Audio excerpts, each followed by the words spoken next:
여러분 안녕하십니까. 아침의 매일경제, 저는 이상훈입니다. 지방선거와 보궐선거의 사전투표가 오늘부터 이틀간 진행됩니다. 언제부턴가요? 사전투표가 보면은요, 선거날 당일 투표 못지않게 열기가 굉장히 뜨겁습니다. 아마 오늘, 내일 그렇지 않을까 싶기도 한데요. 그만큼 후보들은요, 더욱 분주해질 것 같습니다. 자, 그럼 일면 기사부터 바로 출발하겠습니다. 먼저 매일경제 소개해드리죠. 자, 대법원 판결 내용을 일면 기사에 싣고 있습니다. 연령만 따진 임금 피크제는 위법이다. 이렇게 판결을 한 겁니다. 좀 더 보겠습니다. 자, 정년을 보장하면서 월급을 깎는 제도의 첫 판단 기준을 제시했습니다. 그러자 재계는 당혹하다 이런 반응 나왔는데요. 대법원의 판단 좀 더 소개해드리면요. 업무 내용은 그대로인데 임금이 줄어들면 이 자체가 나이에 따른 차별이다. 이렇게 법원이 판단을 한 겁니다. 다음은 경향신문입니다. 보시죠. 자, 이쪽 끝에 있습니다. 어제 윤석열 대통령 지금 장관 자리 몇 곳은 비어 있거든요. 뭐 낙마를 했기 때문에 그런데요. 여기에 새로운 후보자를 지명을 했습니다. 자, 윤 대통령 남성 편중을 의식했나? 교육장관 그리고 보건복지부 장관 후보에 여성 후보자를 지명을 했습니다. 여기 보시면요. 여기 보면 교육부 장관에는 박순애 내정자, 그리고 보건복지부 장관에는 김승희 내정자. 이렇게 사진이 실려 있고요. 그리고 식약처장엔 오유경 서울대 교수. 역시 여성으로 임명을 한 겁니다. 뭔가 최근에 너무 남성 위주, 내각이 남성 위주 아닌가 이런 지적이 있었는데 이거를 의식한 거 아니냐. 오늘 많은 기사들이 이렇게 다루고 있습니다. 이번엔 동아일보 확인해 보겠습니다. 자, 기사가 이쪽 아래쪽에 있습니다. 어제 사실은요, 굉장히 굵직굵직한 경제 관련 이슈들이 많았는데요. 바로 이겁니다. 물가 불안에 한국은행 15년 만에 2달 연속으로 금리를 올렸습니다. 좀 더 보죠. 지난달에 이어서 0.25%포인트를 올려서 1.75%. 왜 올렸는가? 여러 가지 이유가 있을 수 있어요. 미국이 금리를 가파르게 올리고 있죠. 그러니까 우리도 같이 올릴 수밖에 없는 상황이다. 뭐 이런 이유도 있지만요. 올해 물가 전망이 3.1%에서 4.5%로 높였습니다. 물가를 잡기 위해서 경제가 어려운 것을 알지만 금리를 올릴 수밖에 없다. 지금 이런 분위기로 가고 있습니다. 그렇다면 향후에 금리가 더 오를 수도 있다는 얘기입니다. 마지막으로 중앙일보 보시죠. 대기업 취업 봄이 온다. 이런 표현을 얼마 만에 보는 건지 모르겠습니다. 취업 그동안은 한파 아니면 겨울이었어요, 표현이. 근데 봄이 온다는 겁니다. 5년간 39만 명 채용 예정입니다. 10대 그룹이요, 5년간 고용 그리고 투자 계획 최근에 지금 잇따라 발표하고 있거든요. 그리고 거액의 투자 계획 계속 나오고 있는데 그에 따르면 계산을 해보면 39만 명 정도가 앞으로 대기업 채용이 될 것이다. 이렇게 계산이 나오고 있답니다. 이런 기사는요, 좀 매일 봤으면 좋겠습니다. 자, 지금까지 일면기사 짚어봤고요. 오늘도 뉴스의 의미를 깊숙하게 짚어주시기 위해 네 분 자리하셨습니다. 한 분씩 소개해드리겠습니다. 자, 먼저 화면 가장 왼쪽에 앉아 계십니다. 윤창현 국민의힘 의원 자리하고 계십니다. 그리고 그 옆에는요, 김승원 더불어민주당 의원 나와 계십니다. 네, 안녕하세요. 그리고 세 번째 자리에는 오랜만에 나오셨습니다. 오창석 시사평론가 자리하고 계시고요. 마지막으로 장해찬 시사평론가 나와 계십니다. 자, 네 분 안녕하세요. 안녕하세요.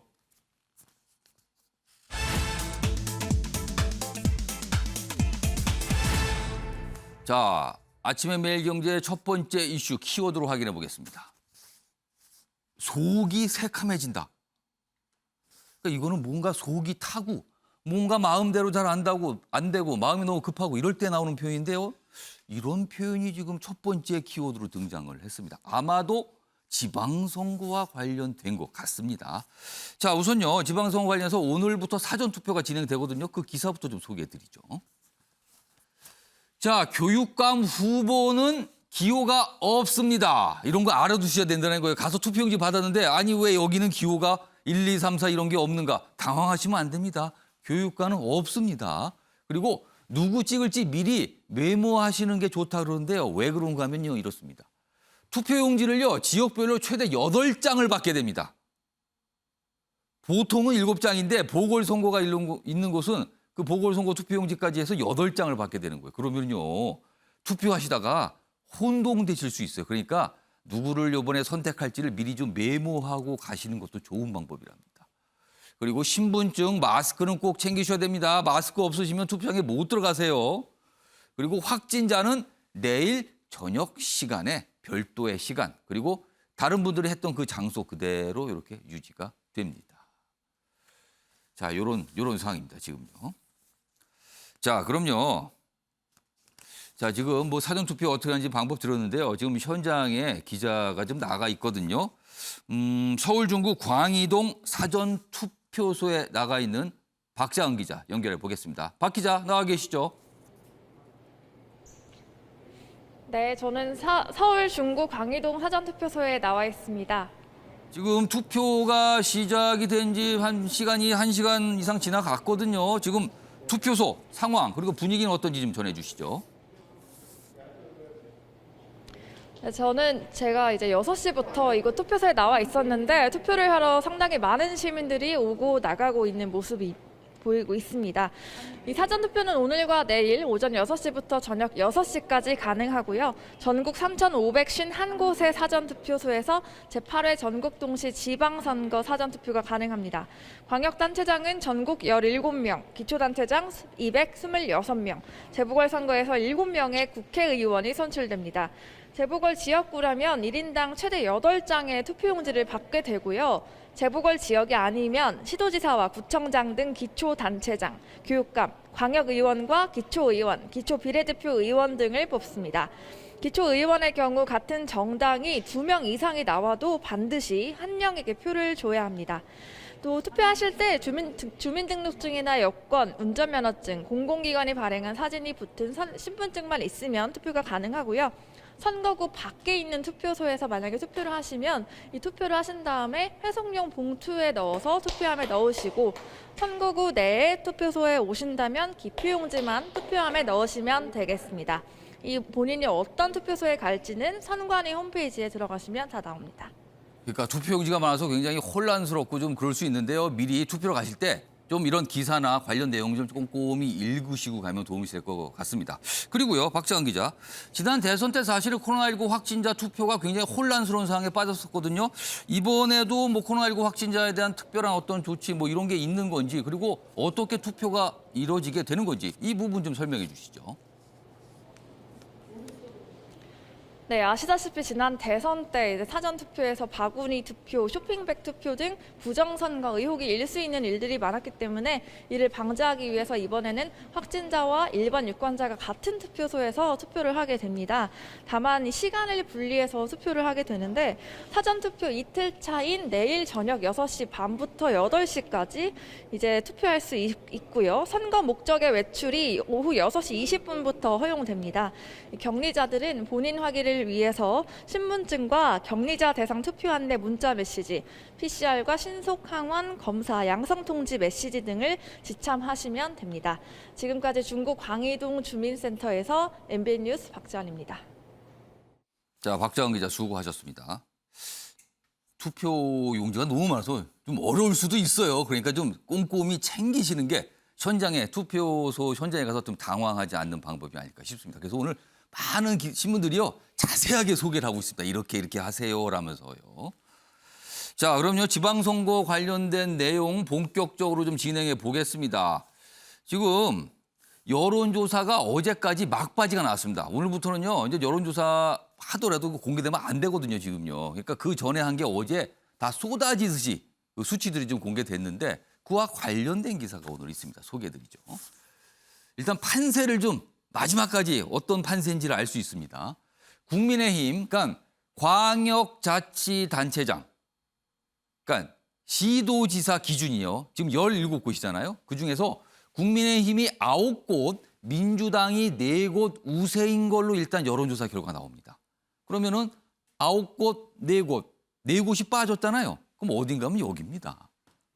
경기, 인천, 대전, 세종, 여긴 초박빙이라는 거죠. 간단하게 보면 수도권 2곳, 충청 2곳입니다. 나머지 지역은 웬만큼 뭔가 우세인지 아닌지를 판단할 수 있는데 이 네 곳은 아직 잘 모르겠다는 겁니다. 지금 요 네 곳. 아마 지금 여야가 이 네 곳에서 뭔가를 이루기 위해서 지금 굉장한 경쟁들을 벌이고 있는 겁니다. 그러면은 좀 더 보겠습니다. 여기 보면 방송 3사 여론조사 결과인데요. 뭐 52%는 국정 안정시켜야 하고 39%는 정부 견제 필요. 약간 뭐 이런 분위기도 있다는 겁니다. 일단 요런 기준이 지금 잡혀 있어요. 요거는 뭐 앞으로 남은 기간 동안 어떤 변화가 또 있을 수도 있겠죠. 그래서 각 당이 요런 기준을 놓고 뭔가 판단을 하고 있지 않을까 싶은데요. 자, 이와 관련해서 우선 민주당 상황 좀 보겠습니다. 다음 기사 있습니다. 민주당 요새 굉장히 혼란이죠, 지금. 당 4분 5열은 다 죽자는 얘기다. 그러니까 걱정을 하고 있는 거죠. 이러다 다 죽는다 이런 말이 나와요. 민주당 논쟁 자제하자, 단합하자 이런 목소리가 나오고 있다는 겁니다. 여기 보시면 박지원 공동비상대책위원장 최근에 뭐 86그룹 용태 뭐 이런 거를 주장하면서 굉장히 당 안에 논쟁적 인물이 됐죠. 86 모두 용태 말한 적 없다. 약간 수습하는 듯한 발언을 했어요. 이재명 후보는 지금은 선거에 집중할 때다. 당내 86그룹 의원 격양된 반응은 여전하다. 그러니까 지금 여전히 갈등 전선이 있다는 거죠. 자, 그럼요. 지금 상황과 관련해서 민주당 내 목소리 두 가지 준비했습니다. 들어보시죠. 박지원 비대위원장한테 민주당이 능수능란함을 요구했나요? 그건 아니잖아요. 오히려 본대로 말하고 느낀대로 이야기하는 그런 직원직설의 솔직한 태도와 정치, 이게 우리 민주당에 필요하다고 생각하고 박지원 비대위원장한테 그걸 기대했던 거고. 명예퇴직을 한다라고 하면 예. 명예퇴직할 때 그 사람들을 내보낼 때 굉장히 존중하고 예우하고 명예퇴직 수당도 막 줘서 이렇게 하고 그런 것들이 다 있는데 그런 것도 없이 갑자기 불쑥이 너희 나가라 막 이런 식으로 하면 얼마나 폭력적이고 위압적이에요. 그러니까 박지원 공동비상대책위원이 제기한 어떤 문제 그리고 논쟁의 그 전선이 여러 가지 있는데 일단 86그룹 어떤 퇴진 문제, 용태 문제 뭐 이 얘기를 좀 집중하고 뭐 많이들 하고 있어요. 그리고 지금 영상에서 목소리가 두 가지 나오는데 역시 그 부분에 집중하고 있고요. 다음 화면 좀 보겠습니다. 지금 상황에 대해서 걱정을 하고 있는 건데 우현식 의원. 본인의 SNS에 이렇게 글을 짧게 올렸습니다. 근데 굉장히 지금 상황을 그대로 보여준 게 아닌가 싶어요. 중앙당 소리가 커질수록 후보들의 속은 새까매집니다. 제발 좀. 이렇게 썼습니다. 아주 짧은 글이지만요. 많은 의미를 좀 담고 있어요. 오창석 평론가. 일단 지금 상황의 내용이 누구 탓인가 이걸 떠나서 현장에서 지금 지방선거에 출마한 후보들은 한마디로 말하면 죽을 맛 아닙니까 지금요? 그렇죠. 지금 이제 박지원 비대위원장의 원론적 입장에는 저도 충분히 동의를 하고 있거든요. 예. 뭐 오래된 정치인을 물갈이하고 새로운 정치인을 전면에 내세우고 예. 새로운 바람을 일으켜야 된다. 대선에서 졌기 때문에 예. 완벽히 새로운 패러다임으로 가야 되는 건 맞으나 중요한 예. 것은 이러한 발언은 후보자가 확정되기 전까지만 나왔어야 된다고 생각합니다. 지금은 예. 지금은 이제 당장 오늘부터 지금 투표를 하기 시작을 하는데 쇄신을 해야 된다. 그리고 당내에서 반발이 하나만 있으면 쇄신이 안 됐다처럼 보입니다.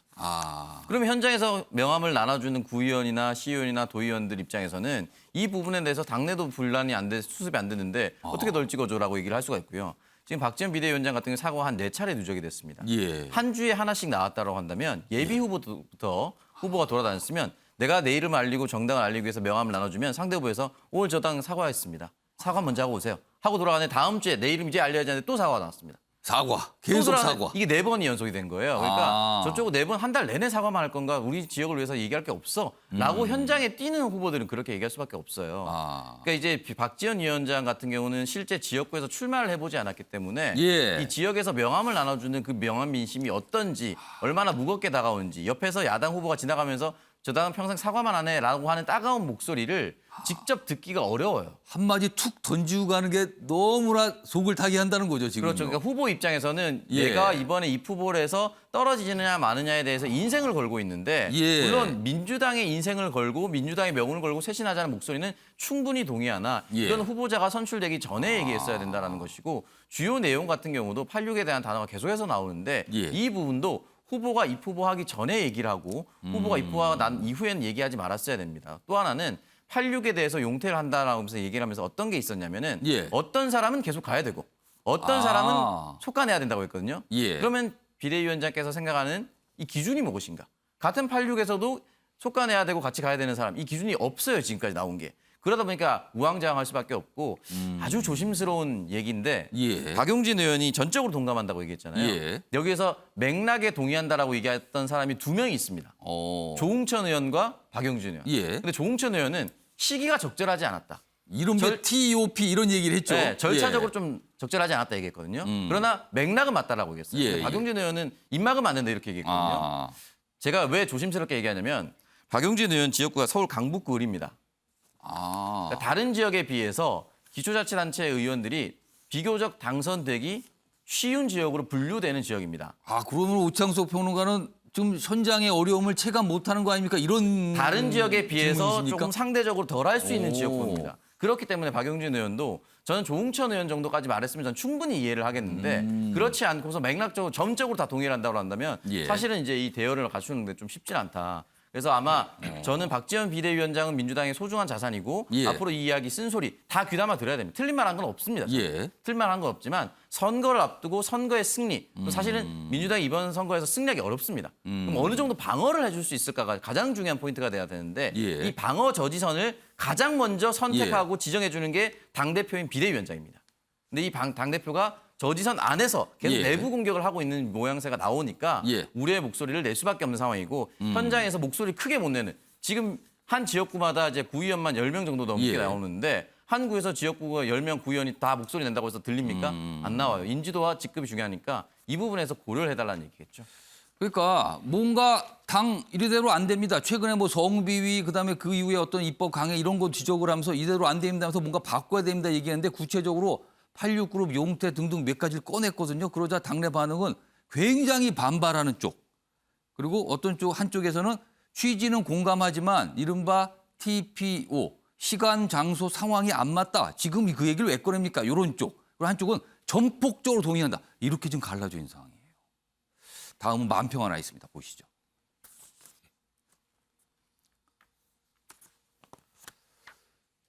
이 만평의 제목이 위에 보시면 집구석입니다. 집구석. 근데 뭐가 싸우죠? 들어 누웠어요, 지금 싸우는데. 근데 여기 보면 들어 누운 쪽에 표시가 민주당 지도부라고 써 있어. 들어 놓고 싸우고 있어요. 뭔가 갈등이죠. 근데 누군가 바라보면데 이분은 지방선거 출마자예요. 이분이 하시는 말씀이 엄마 아빠 저 6월 1일이 시험인 건 아시죠? 지금 중요한 시험을 앓고 있는데 집구석에서 싸우고 있다는 거예요. 엄마 아빠가. 어떡하라는 겁니까? 저 시험 볼까요 말까요? 지금 이겁니다 지금. 장희찬 평론가. 국민의힘 입장에서 야당 입장의 그 시각을 좀 질문 드릴게요. 국민의힘 입장에선 민주당이 이렇게 보는 거 어떤 경쟁 정당의 이런 모습은 선거 경쟁을 하는 입장에서는 호재입니까? 아니면 받아들이는데 좀 당혹스럽습니까? 어떻게 보세요? 국민들에게 선택을 받아야 하는 정당, 특히 집권 여당 입장에서 야당 내에 이런 사분오열하는 움직임 때문에 이건 우리에게 호재다라고 예. 반가워할 수는 없죠. 국민의힘은 국민의힘대로 지금 조속한 소상공인 자영업자 손실보상이나 이 새로운 어떤 정부의 국정운영 비전을 보여드리면서 선택을 받기 위해 최선을 다해야 하는 것이 원론적이지만 맞는 일이고요. 예. 뭐 야당에서 소위 말하는 뭐 안 좋은 일들이 연일 터질 때 문재인 정부 초창기에도 야당복이 많다는 이야기가 그쵸. 언론을 통해서 그때도 야당복 공명하게 많다고 문 대통령은 복 네. 받았다 이런 얘기가 있었어요. 회자되었잖아요. 예. 하지만 그 야당복 운운하는 이야기는 참 불행한 일입니다. 그럼 야당이 잘못하면 정부 여당이 그만큼 노력하지 않고 쇄신하지 않아도 적당히 서로 면피하면서 비슷한 권력을 유지할 수 있게 되는 것이기 때문에 예. 문재인 정부가 왜 성공하지 못했을까? 왜 민주화 이후에 최초로 5년 만에 정권 교체를 당한 정부가 되었을까 돌아보면 집권 초반부에 야당이 건강하지 못했기 때문에 문재인 정부가 더 독선을 하고 독주를 하는 경향이 있거든요. 예. 결과적으로 180석을 얻었던 지난 총선이 문재인 정부에게 독이 되었던 거죠. 그래서 지금 일정 부분 여론조사 흐름상 국민의힘에게 좀 우호적인 분위기가 지선에서 감지되고 있지만 예. 대통령 취임 이후 한 달 만에 치러지는 선거에서 이 정도 우호적인 분위기는 사실 당연하다고 봐야 되는 것이지. 이건 당연한 거다 이거는. 이로 인해서 뭐 국민의힘이 대단히 잘하고 있다고 생각하거나 또는 민주당의 이 같은 분열이 지속될 거라고 생각하면 그건 예. 대단히 안이한 인식이라고 평가할 수밖에 없는 것이고요. 국민의힘 끝까지 긴장을 늦추지 말아야 합니다. 다만 예.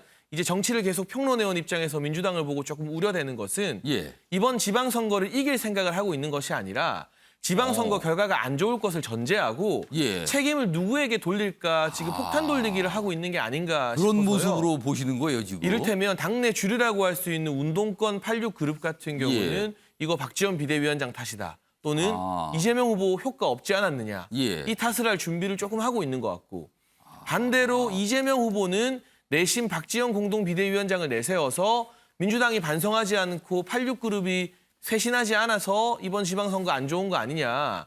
그러니까 개항에 나간 내 탓하지 말고 나만 쏙 당선되더라도 나는 8월 전대 무조건 나올 거다. 이런 지금 분위기를 조금 조성하고 있는. 뭔가 책임 회피를 서로 미리부터 하려는 거 아닌가? 이 말씀이에요. 그러니까 이기기 위해서 이런 쇄신 논쟁이 불붙는 게 아니라 예. 진 다음에 당권을 차지하기 위해서 이런 쇄신 논쟁이 불붙는 것 같다라는 느낌을 많은 유권자들이 받을 것 같아서요. 예. 그 부분은 선거를 앞둔 정당으로서 최선을 다하는 자세는 아닌 것 같습니다. 지금 여야에서 현역은 두 분 나와 계시거든요. 두 분께도요. 뭐 몇 가지 기사가 더 있습니다. 이어가면서 발언께도 드릴게요. 그때 충분하게 말씀하시기 바랍니다. 자, 다음 영상 하나 더 준비되어 있는데요. 역시 당내에서 나온 목소리인데요. 박지원 공동비상대책위원장의 발언이 좀 담겨 있는 영상이에요. 들어보시죠. 그 부분에 대해서는 오늘 중에 조금 윤 위원장과 논의를 할 예정이고요. 이제 논의 후에 말씀드리는 게 보다 적절하다라고 보여집니다. 다만 이제 비록 윤리심판원의 공이 넘어가 있는 상태지만 이제 당의 비상대책위원장으로서 이제 적절치 못한 발언을 이제 언급한 것에 대해서는 필요하다면 이제 주어진 비상징계권도 이제 활용해야 한다라고 이제 생각을 했고 이 조속히 처리하고 넘어가야 할 문제를 지방선거 이후로 넘기는 것은 적절하지 못한 자세라고 이제 생각하는 게 저희 판단이긴 합니다. 비대위원장이라고 하더라도 공동 비대위원장이기 때문에 윤호중 위원장과 합의 절차가 필요합니다. 혹시 당권 도전도 생각이 있으신지요? 이제 마찬가지로 뭐 정치에 대해서 이제 뭐 할 수는 있다라고 이제 생각을 하고 있지만 이제 앞으로의 진로 등에 대해서는 선거가 끝난 이후에 좀 더 고민을 해야 되지 않을까 싶습니다. 자, 박지원 공동비상대책위원장이 몇 가지 전 뭐 어떤 이렇게 뭔가 주장을 한 거죠. 그중에 크게 보면 86그룹 퇴진 부분인데 이건 어떻게 보면 굉장히 좀 장기 과제일 수도 있어요. 이게 뭐 간단하게 해결될 건 아니니까요. 근데 지금 지방선거 일 전에 당장 하자는 게 최강욱 의원에 대한 비상징계를 하자고 지금 계속 얘기를 하고 있거든요. 자, 김승원 의원님, 전체적인 민주당 상황 그리고 이 비상징계에 대해서는 어떤 의견을 갖고 계신지요? 네, 우리 박지원 비대위원장이 그 민주당에 제기한 문제는 열정에는 공감하고 우리 정치권 모두에게 던진 화두가 아닌가 그런 생각을 하게 됩니다. 다만 박지원 비대위원장이 그 경험이 좀 적지 않은가 그런 측면이 고민이 되는데요.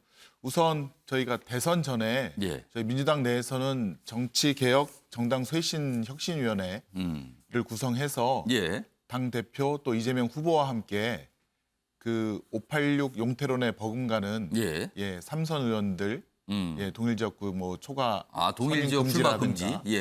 그다음에 청년들이 정치에 쉽게 진출할 수 있는 청년 공천 비율 상향이라든가 선거 비용을 절약해 주는 그런 법안들과 정책들을 굉장히 세밀하게 세세하게 정해서 발표하고 공약을 했는데 그래서 중요한 것은 이것은 입법과 또 민주당의 당원 당규로 거기에 담아서 제도적으로 시스템화해서 진행될 일이지 비대위원장 어느 한 분의 목소리에 의해서 진행되는 것은 아까 오창석 위원께서 말씀하셨듯이 그럼 그 기준이 뭐냐.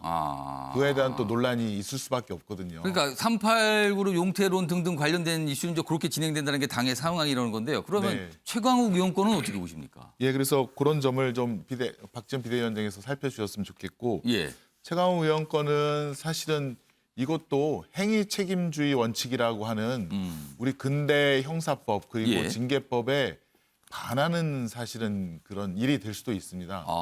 행위자는 이렇게 얘기를 했는데 듣는 자가 이렇게 듣고 오해를 한 다음에 그에 대한 피해를 주장했기 때문에 행위자에 대한 책임을 져야 된다라고 하는 건데 이거는 근대사법에서는 있을 수 없는 그런 일이고요. 예. 행위자의 행위에 대한 책임을 지는 것이 맞기 때문에 정확한 사실관계 확정 그리고 그에 대한 평가가 이루어지기 때문에 이거는 뭐 6월 1일 전과 후를 기준으로 따질 게 아니라 예. 사실관계가 뭐고 억울한 점은 없는지를 정확히 따지는 것이 우선이라고 이렇게 생각이 됩니다. 일단 그러면은 요 부분 최강 의원권 관련해서 박지원 위원장이 주장했던 바에 대해서 약간 부정적인 의견이신 걸로 좀 보입니다. 자, 윤창현 예. 의원께서는요. 지금 경쟁 정당 상황을 지금 계속 전해 드렸는데 예. 박지원 위원장이 아까 영상에서 마지막에 질문을 받고 한 답변이 있어요. 전당대회, 당권, 혹시 당대표 도전 가능성에 대한 질문을 받는데 약간 모호하게 얘기했어요. 뭐 이거다 아니다가 아니라. 예. 근데 만약에 민주당의 당권 도전을 한다면 그리고 당대표가 된다면 20대 당대표거든요. 그렇다면 만약에 가정을 해보면 국민의힘 입장에서는 굉장히 긴장되는 상황입니까? 아니면 이런 모습 속에서 당대표 돼도 큰 문제 뭐 별다른 긴장할 게 없다고 보십니까? 글쎄요, 우리 이준석 대표를 저희들이 모시면서 저랑 저 나이 차이가 20년 이상 납니다. 저는 그렇지만 계급장에 격려할 준비가 돼 있습니다. 그리고 공식석상에서는 깍듯하게 모십니다. 민주당이 이런 그 모습을 보면서 제가 느끼는 건 계급장에 격려할 준비가 돼 있느냐. 그러니까 나이 따지고 뭐 이런 거, 나이가 아니다. 존경 뭐 어리다 뭐 이런 얘기 할 거면은 이제 기회가 없는 거죠. 그러나 이준석 대표 와서 우리 나이 안 따집니다. 대표님으로 모시고 대표님과 함께 논의하고 그리고 식사하러 가더라도 상석에 모십니다.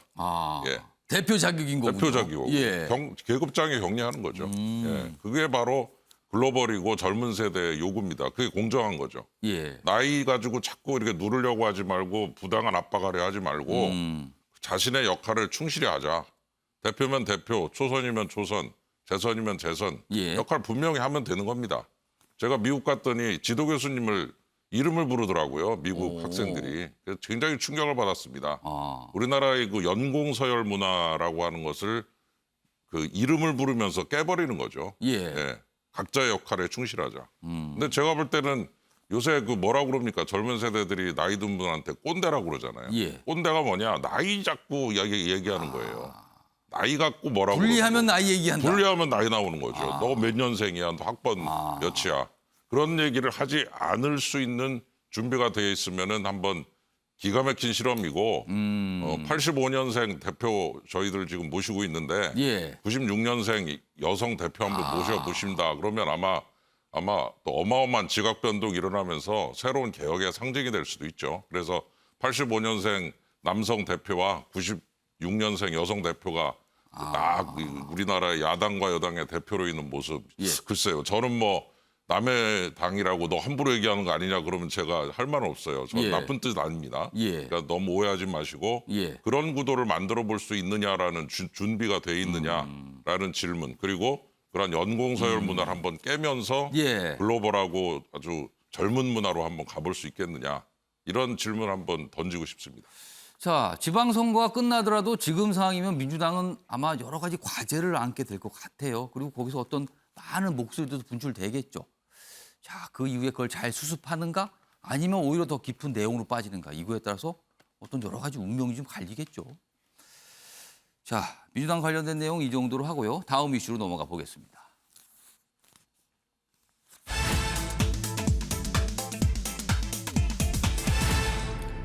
자, 두 번째 키워드는 개양을 SOS입니다. 개양으로는 지금 보궐선거 열리는 곳인데요. 근데 SOS니까 뭔가 긴급 구조 요청을 했다는 겁니다, 지금요. 기사로 먼저 한 가지 확인해 보겠습니다.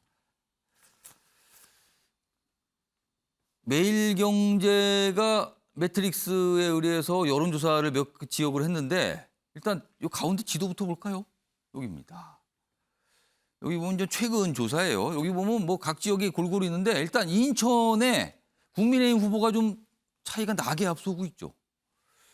그리고 경기지사도 지금 물론 경기지사 이 여론조사는 뭐 엎치락주치락해요. 여론조사 따라서. 근데 여기는 김도면 후보가 좀 소폭 앞서는데 똑같은 기관의 이전 조사에 비하면 이 간격이 줄은 거예요. 그러니까 김은혜 후보가 추격을 빠르게 하고 있다는 거죠, 지금. 뭐 이런 정도 상황이 수도권 있고요. 나머지 지역도 좀 뭐 이렇게 비춰지고 있습니다. 일단 보겠습니다. 기사. 사라진 이재명 효과. 민주당 인천에서 밀리고 경기에선 쫓긴다. 그렇습니다. 이 여론조사 보면 그래요. 인천에선 좀 벌어지고 있고요. 그리고 경기도에서는 추격을 받고 있는 거죠. 강하게. 그리고 다른 지역들 뭐 소개가 쭉 돼 있습니다. 지금요. 일단 이게 첫 번째 상황인데요. 이와 관련해서요.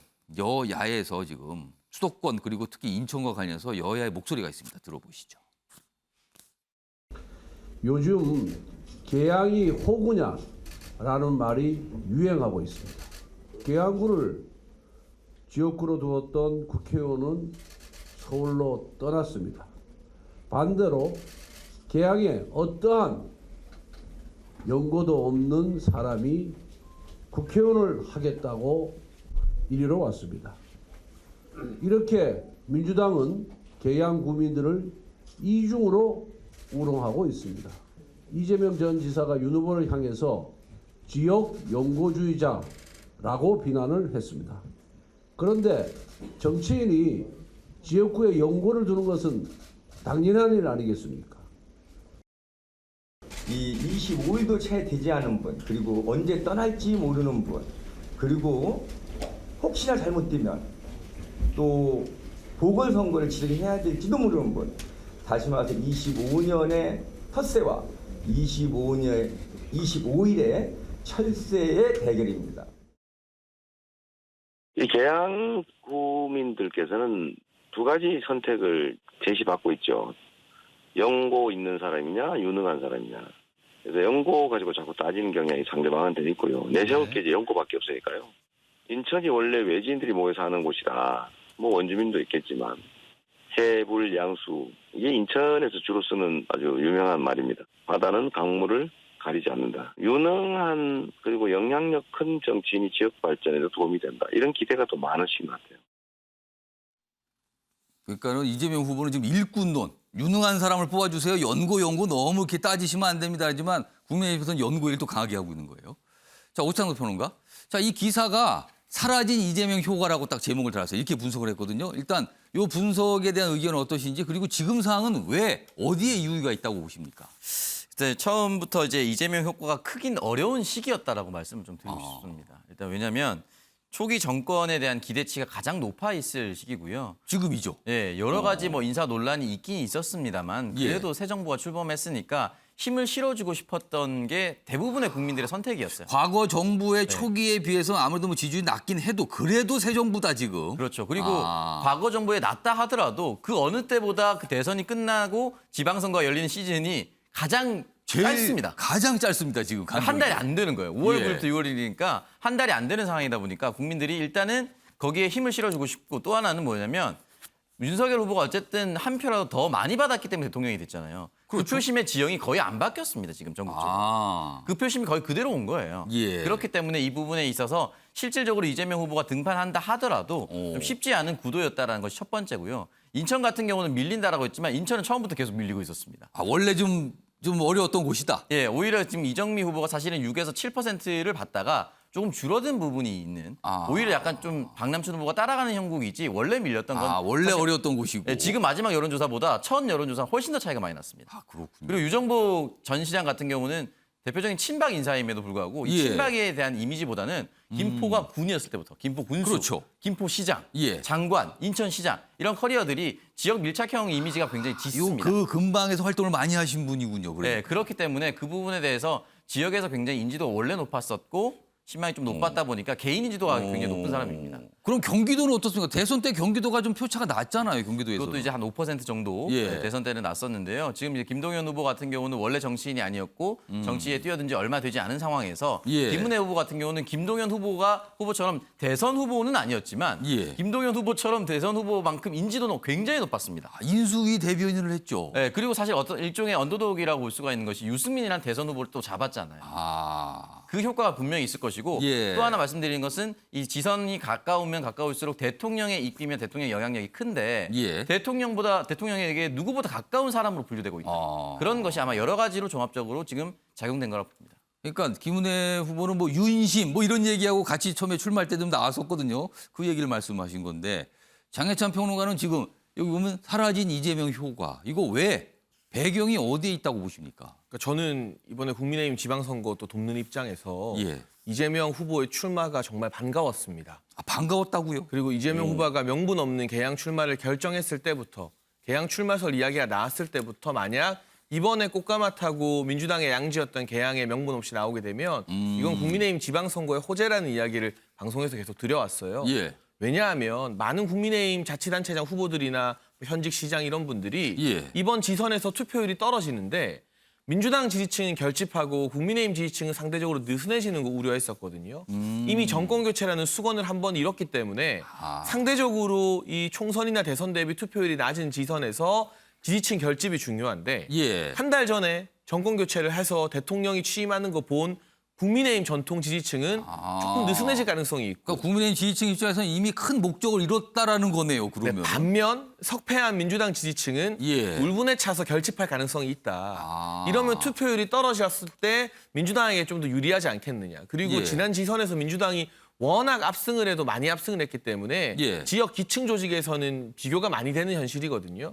그러면 조직 선거전으로 갔을 때도 민주당에게 유리할 것이다라는 우려를 많이 했어요.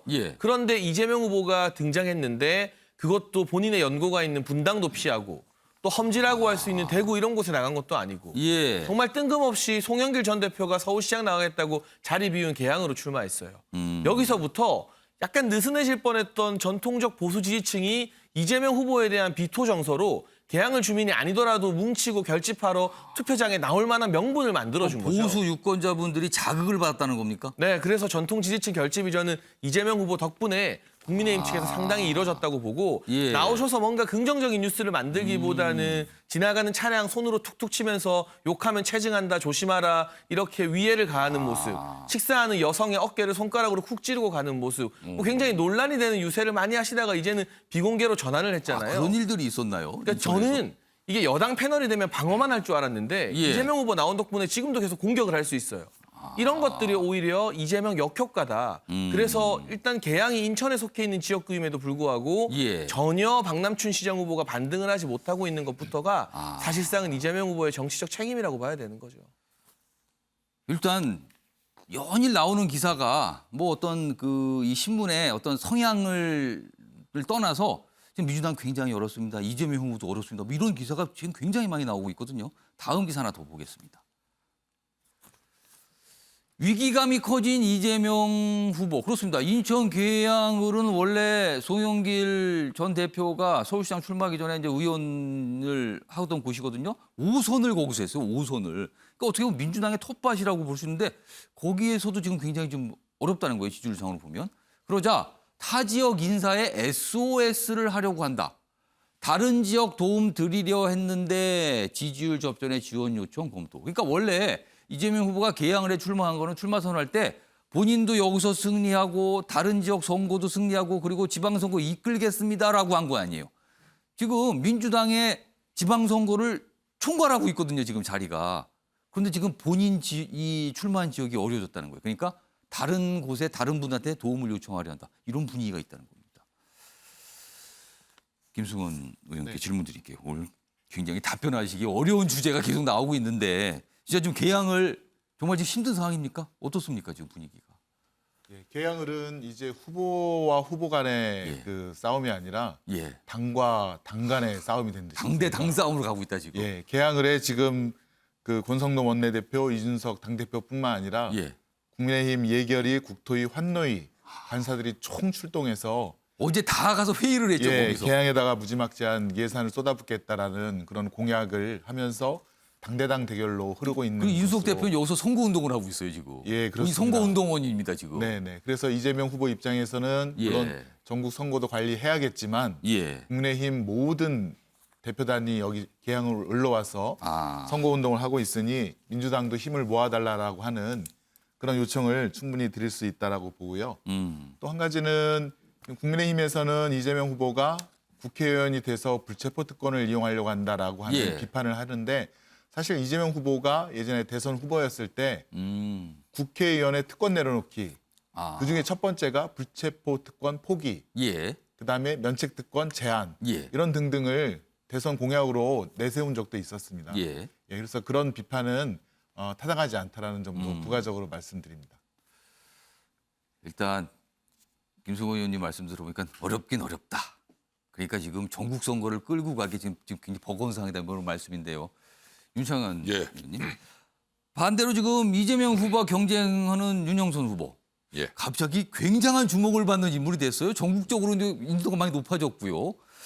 지금 국민의힘에서는 승산 꽤 있다. 지금 이렇게 판단하십니까? 글쎄요, 저는 뭐 상당히 있다고 봅니다. 왜냐하면요, 그 지역구라는 그 거기에 계시는 분들을 어떻게 외지인이라고 표현을 할 수가 있습니까? 저는 정말 이런 말씀들은 정말 가슴에 후벼 파는 얘기입니다. 거기를 고향으로 알고 평생 살아오신 분도 있는데 외지인이 사는 동네다? 그럼 갑자기 생각나는 게 외계인이 생각이 나서 이분들은 우리 주민들 거기 유권자들은 지구인이고 제가 볼 땐 이재명 후보께서 외계인인데 외계인이 와서 너들도 외계인이라고 그러면 그래 그런 말씀을 어떻게 할 수가 있어요? 또 그렇게 느끼실 수 있다는 그럼요. 거군요. 그래서 저는 이제 그 부분 즉 자꾸 계양을에 사시는 분들 유권자들의 그 감정을 자꾸 건드리시니까 그 감정이 정말 상하신 분들의 목소리를 저희 당 지도부가 대변을 하고 있는 거죠. 그래서 이렇게 어떤 한 번도 계양에 대해서 얘기를 하거나 그런 일이 없는 분이 25일 되신 분이 와서 이런 오죽하면 텃세 얘기가 나오며 철새 얘기가 나오겠습니까? 그래서 저는 그런 계양에 마음의 상처를 받으신 유권자들의 마음을 저희 당 지도부가 가서 대변해드리고 있는 거다. 그렇게 해서 외지인 아니십니다. 지구인이십니다. 저분이 외계인이십니다라는 걸 얘기를 하면서 저희들 지지해주면 그것보다 훨씬 더 여러분들께 많은 그런 그 것들을 보답을 하겠다라는 부분을 전달하는 거죠. 이건 뭐 제가 볼 땐 뭐 이상할 거 하나도 없습니다. 다만 이렇게 유권자들 감정 건드리시면 안 됩니다. 알겠습니다. 유권자들의 마음이 상하시면 절대로 표가 가지 않습니다. 마음을 잘 다듬으셔야 됩니다. 자, 인천 계양을 사실은 뭐 지방선거 지역은 아니지만 지방선거 날 같이 치러지는 보궐선거, 국회의원 보궐선거 지역이거든요. 자, 이곳에서 과연 누가 당선될까? 그리고 후보 간의 표 차이는 얼마나 날까? 이것도 지금 굉장히 주목이 되는 상황인 거죠. 누가 승리를 하더라도 과연 어느 정도 표차로 승리하는가 이런 것까지 지금 주목되는 상황이고요. 과연 그리고 다른 지역과 어떻게 연계돼서 승패가 갈라지는가. 뭐 지금 기자들이요 많이 기다리면서 지금 머릿속에 그걸 담고 있어요. 지금 이걸 어떻게 봐야 되는가 하고요.